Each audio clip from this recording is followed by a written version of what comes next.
is one of my favorite foods in the spring. Who else here likes rhubarb? Everybody. All right. Okay. Now I have many memories associated with rhubarb. My mother and my grandmother, they both had rhubarb plants, and thinking about rhubarb brings me great joy. As a child, I would grab a cup of sugar from the kitchen. I would run out to the rhubarb plant, pull out a stalk, whack off the end, clean it with a garden hose, and then eat it. It's amazing I'm still alive, don't you think? Jeez. When Ross and I moved into our first and only home, there was a rhubarb plant in the backyard. And this plant survived despite multiple moves around my yard. I tried to keep it in the sun and out of the path of a renovation of our home. For 2 years, the plant lived in a heap of dirt on the side before it was replanted into the backyard. When my children were old enough in the spring, I would do the same. I'd send them out into the backyard to see if the rhubarb plant was growing, and I could see the joy in their face when they would come back in from the backyard, reassuring me that the rhubarb plant was mature enough to be eaten.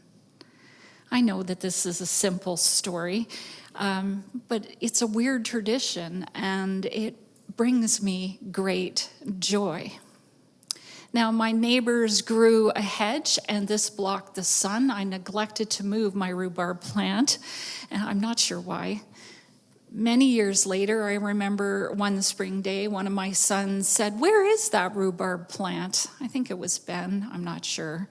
We searched, we discerned, we pretty much figured out that it had died, much to my disappointment. During COVID, I created a garden. How many of you started gardens during COVID? Yeah, I know. I was afraid there wouldn't be any food. It's strange, these things that happen.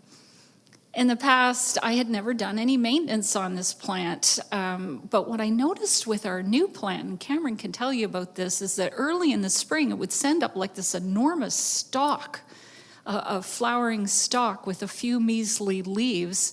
For the first year, I just thought, well, maybe it's trying to establish itself somehow. I'd never started anything from brand new, so I did nothing.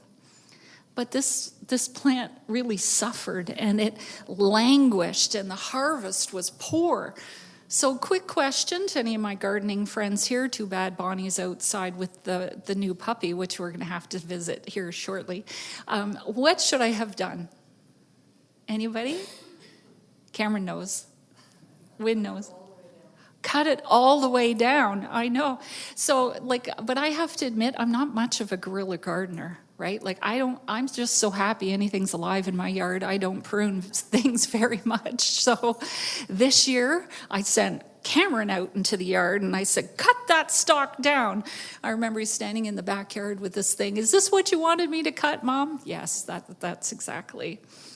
And you should see the plant this year. It's enormous. So I'm pretty happy that I do that.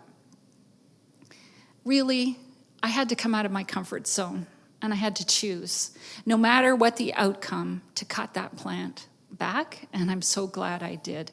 So I'm very excited about some rhubarb crisp that I'm going to be making tonight. Hey? Yes. A strawberry rhubarb crisp, even a better combination. In this 6th week of Eastertide, we are opening ourselves to see glimmers of resurrection in our midst. Our lectionary takes us back to a farewell discourse in the Gospel of John. The key to understanding this gospel we read this morning, thank you, Ivan, very much, is to remember that Jesus is engaged in some urgent pastoral care, which I have to say I've been doing a lot of lately, assuring some distraught disciples who are pretty clear about what's coming, his imminent departure. Jesus was ensuring them that they were not going to be abandoned, nor were they going to be cut off from the love of God.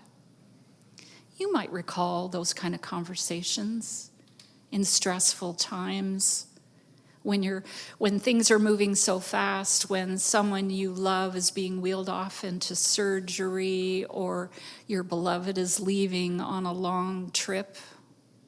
Conversations like these can seem kind of trivial or ill-timed. Later, all of a sudden, they can flood back in your memory, and you think, maybe I should have paid more attention to that conversation. In the shadow of the cross, I can almost hear the disciples saying, "What did he say? How shall we live?"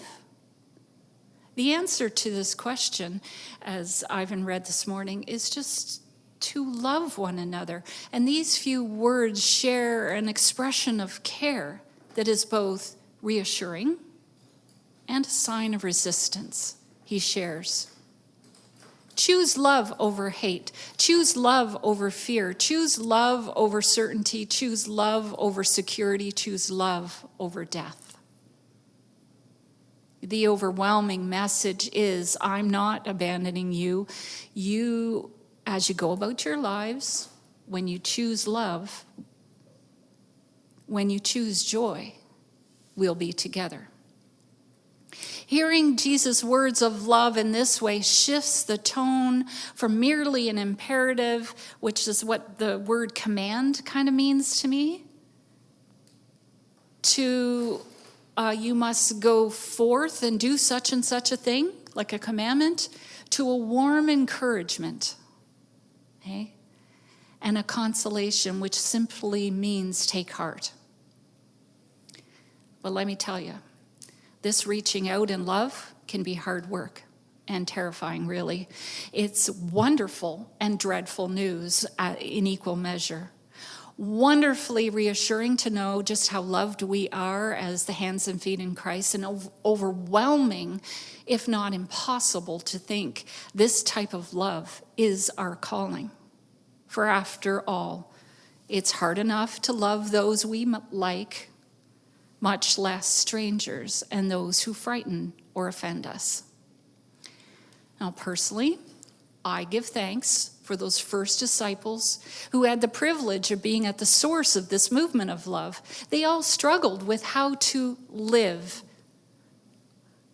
And our tradition, thank heavens, is filled with stories about disciples who felt they were not worthy of a chair, a place at the table. And Jesus, by his example, kept reaching out in love into the brokenness and said, you belong here, and asks us to do the same. Now, if you're looking for a roadmap, which often people do in this society, it's the intimacy with God that is based on listening and embodying and abiding in God's love.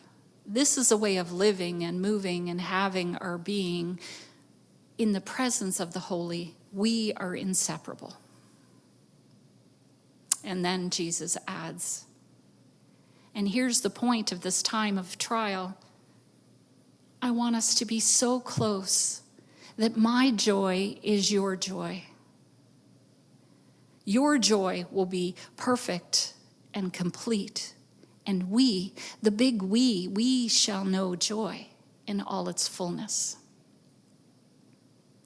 And so, in the last moments of Jesus' life, he shares that even though the stars may seem to fall, even though the stars may seem to fall over the days ahead, I am handed over and sent down into the valley of the shadow of death. Remember this, I want you, and I promise you, and what I give you is joy. For a long time, we thought about holding space in the community, our building at the corner of Fairfield and Moss. And truly, it was an act of love for our community to do this. We risked it all. Look around. We did this because we were trying to hold space, as our lawyer shared, and every negotiation that we went into, a place for the community where we could host ourselves and AA groups and ballet dancers. We may have been cut off from the possibility of this dream, bricks and mortar, but we have not been abandoned from the love of God. Like those first disciples who did not know where they were going, we as a community are marching into the unknown love of God. And we have all the love that has been invested into this community. It now kind of lives in our bank account, but it's also in our hearts and our minds. So the question is, how shall we live? On Friday, Ross and I went to the grocery store. We now shop on Fridays. It's a very interesting experience now that he's retired. But we needed to get ice cream for this upcoming rhubarb crisp. I left Ross in the checkout, and I headed out to the garden center to see what new plants were available. That's what I do every time. First, I saw a rhubarb plant, and I was like, great, mine looks better than that one. I must be doing something right. And then I was looking at a sage plant, and waking me out of my dreaming, I heard, hey, can you get me a chair? Along with some colorful language. I turned to see a First Nations person clinging to a cart. Now, the lifeguard in me kicked in, you know, the one that does the quick body scan, breathing, bleeding, broken bones. Oh, and I've added to my list, drugs, violence, my safety. You know the list. You all have the lists in your head.